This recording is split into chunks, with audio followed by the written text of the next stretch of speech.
आप सभी भाई-बहनों का सर्व कल्याण वृक्ष की प्रश्नोत्तर ज्ञान कक्षा में एक बार फिर स्वागत है। आज की चर्चा एक शब्द रिफंड को लेकर करने जा रही है। सर आप हम भौतिक जगत में अपनी कमाई पर एक आयकर की एक रिटर्न भरते हैं, तो कुछ राशि कभी-कभी एक रिफंड के रूप में आ जाती है। इसी से संबंधित ही आज का प्रश्न पूछा गया है।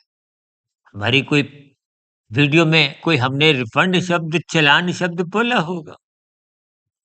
देखिए, हम बार-बार कहते हैं, यातायात नियमों का पालन करो। भौतिक जगत के बने हुए कानून को हो, उनका पालन करो। ये एक व्यवस्था के अंतर्गत है। सभी मनुष्यों के हितों को ध्यान में रखते हुए। अब देखिए ना, आप लाल बत्ती पे रुकते हो, तो किसी की तो उस समय विशेष में हरी बत्ती होती है। जैसे आपको हरी बत्ती मिलती है, तो आप अपने वाहन को आगे मंजिल की ओर ले जाते हो। ये तभी संभव है ना जब अन्यों की लाल बत्ती होती है। इसलिए हम बार-बार कहते हैं लाल बत्ती पे रुकना एक कर्तव्य पालन है, एक सहयोग की स्थितियाँ हैं। हम बार-बार कहते हैं कि दूसरों के अधिकारों की रक्षा करो, अपने कर्तव्यों को निभाते हुए। ये एक समाज की एक व्यवस्था को हो, शास्त्रों में 4 पुरुषार्थ धर्म, अर्थ, काम, मोक्ष ये सभी स्थितियाँ क्रमबद्ध समझाई गई।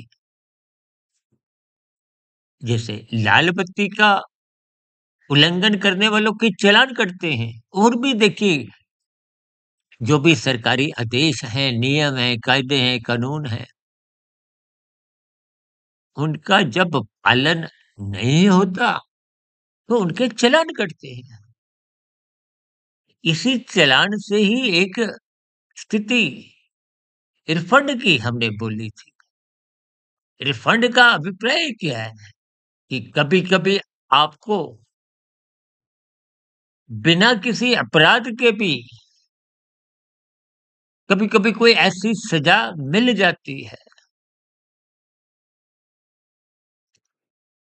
देखिए, आप लाल बत्ती पे अपना वाहन के साथ खड़े हो, रुके हो, अब पीछे से किसी ने अनुशासनहीनता दिखाते हुए एक रैश ड्राइविंग के अंतर्गत उचित समय पर ब्रेक ना मारते हुए आपके साथ टक्कर मार दी। जैसे परमात्मा का कर्मफल सिद्धांत है, उसी प्रकार परमात्मा का एक क्षतिपूर्ति का भी सिद्धांत है। तो फिर परमात्मा आपके उस नुकसान की, अब आपके स्कूटर पे जैसे कोई नुकसान होता है, जैसे कहते हैं ना थर्ड पार्टी एक बीमा कवर होता है, तो उस इस बीमा कंपनी द्वारा आपके नुकसान की भरपाई होती है।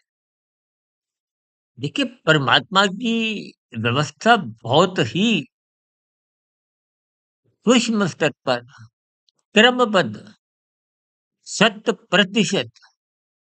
देखिए, भौतिक जगत में अपूर्णता बनी रहती है, क्योंकि बनाने वाले कौन है? आप और हम हैं। आप सब कुछ नहीं जानते, मैं सब कुछ नहीं जानता। आत्मा अल्पज्ञ है, परमात्मा सर्वज्ञ है, सर्वव्यापी सत्ता है। परमात्मा को कोई गवाह की ज़रूरत नहीं है। यहाँ की अदालतों में तो तथ्यों के आधार पर, गवाहों के आधार पर और बने हुए कानून के अंतर्गत फैसले आते हैं, निर्णय आते हैं। यानी कि आप और हम जैसी-जैसी स्थितियाँ कर्मफल सिद्धांत के अनुसार उचित मानी जाती हैं, तो उसका वैसा-वैसा ही फल आना निश्चित होता है। इसलिए कर्म फल सिद्धांत, कर्म होने के बाद फल आता ही है। अब जो आपने कर्म किया ही नहीं, तो उसका फल दंड कोई आपने भोगा है तो उसकी भरपाई होती है। भरपाई कहो, रिफंड कहो, किसी भी स्तर पर आप बात को समझ सकते हो। अब मुझे ऐसा तो ध्यान नहीं देखिए कि प्रश्न पूछने वाले ने कौन-सी वीडियो सुनी होगी, लेकिन ऐसा परमात्मा की व्यवस्था में अपने आप ही। अब उदाहरण के लिए देखिए जब बात समझ नहीं आती तो कहीं कुछ बात को एक सही ढंग से समझाने के दृष्टिकोण से हम कुछ उदाहरण रखते हैं। भरपाई का अभिप्राय, रिफंड का अभिप्राय आप यूँ भी ले सकते हैं कि आपके अपने 50 पाप कर्म थे, तो ऐसी स्थिति में जिन नए स्थितियों में आपको दुःख पहुँचा है, तो वो आपके अपने किए गए पाप कर्मों के अनुपात में से घटा दिए जाते हैं। या यूँ कहो कि जब आप साधना कर रहे हो, आगे परमात्मा के मार्ग पर बढ़ रहे हो, आपको जो-जो पीड़ा हुई, दुःख पहुँचा, आपकी साधना में बाधा पहुँची, उतनी-उतनी साधना किसी भी रूप में देखिए परमात्मा की स्थितियों को जितना संभव हो पाता है हम शब्दों द्वारा समझाने का, उदाहरण द्वारा कुछ समझाने का प्रयास करते हैं।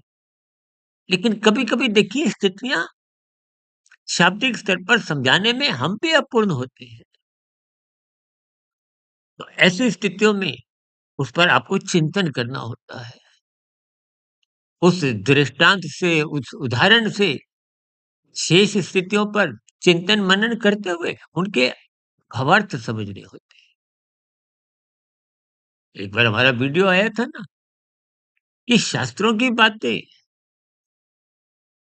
अखरोट की भांति है, बादाम की भांति है। उनके छिलके, उनके ऊपर के कवर उतारने पड़ते हैं, समझनी होती है, तो भीतर की गिरी होती है। भीतर का ज्ञान कहो, उसके भावार्थ को समझ में आता। अब संसारी स्थितियाँ तो काजू किशमिश के समान है, उठाया, खाया, उठाया, खाया, बात जल्दी समझ में आ जाती है। ये राजसी स्थितियाँ हैं। देखिए स्थितियों के संकेत समझिए, यानी कि आप परमात्मा की व्यवस्था को 99.9999 नहीं, 100%, 100% सुई की नोक के बराबर भी कहीं कोई त्रुटि होने का प्रश्न ही नहीं उठता। इसलिए गीता में देखिए अलग-अलग स्थितियों पर बार-बार भगवान श्री कृष्ण जी ने समझाया है, ज्ञान उपदेश दिया है कि प्रकृति के 3 गुणों के रस में स्थितियों को समझो। ये गुणतम ज्ञान है और हम भी पिछले लगभग 7 वर्षों से 5200-5300 जो हमने आज तक वीडियो प्रसारित किए, वो प्रत्यक्ष अप्रत्यक्ष रूप से इन 3 गुणों पर ही आधारित है। इन 3 गुणों का ही आपका हमारा संबंध है, स्थूल शरीर, सूक्ष्म शरीर, कार्य शरीर। कि नई जो देखिए वर्तमान समय आपका हमारा मनुष्य जीवन का है।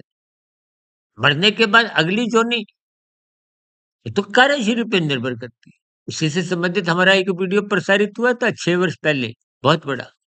मनुष्य के मरने के बाद का अगला जन्म, स्थितियों को गंभीरतापूर्वक समझना चाहिए।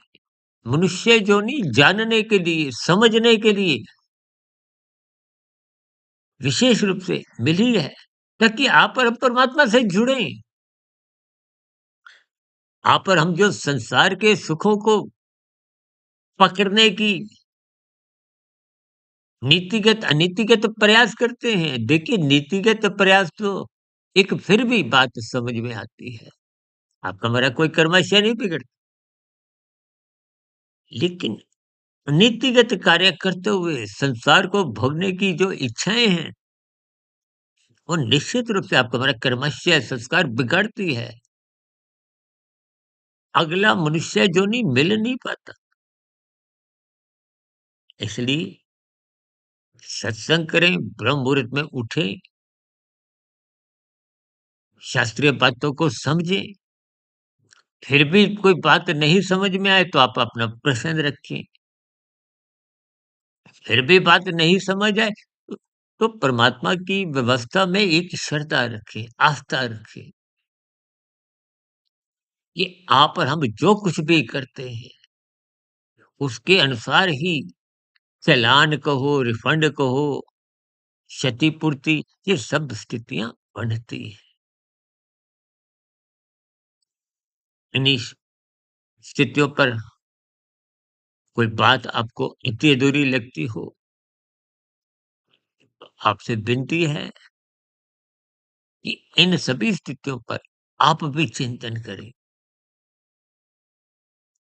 आपका कोई नया प्रश्न, उस सभी स्थितियों का पुनः स्वागत है नीचे के कमेंट्स बॉक्स पर या प्रश्नोत्तर ज्ञान कक्षा में।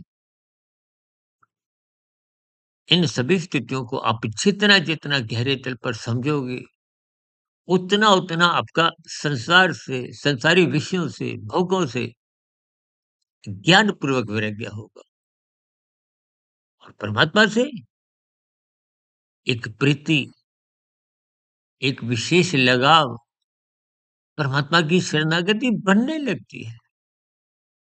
आप भी अपने जीवन को व्यवस्थित करें, ब्रह्म मुहूर्त में उठें ताकि दिनचर्या मर्यादित रहे, परमात्मा को पाने का लक्ष्य बनाएँ। इन्हीं शुभकामनाओं के साथ आज की चर्चा विशेष को यहीं विश्राम देते हैं। आपकी प्रतिक्रियाओं का नीचे स्वागत है कमेंट्स बॉक्स पर। चर्चा विशेष को सुनने के लिए आप सभी भाई-बहनों का बहुत-बहुत धन्यवाद।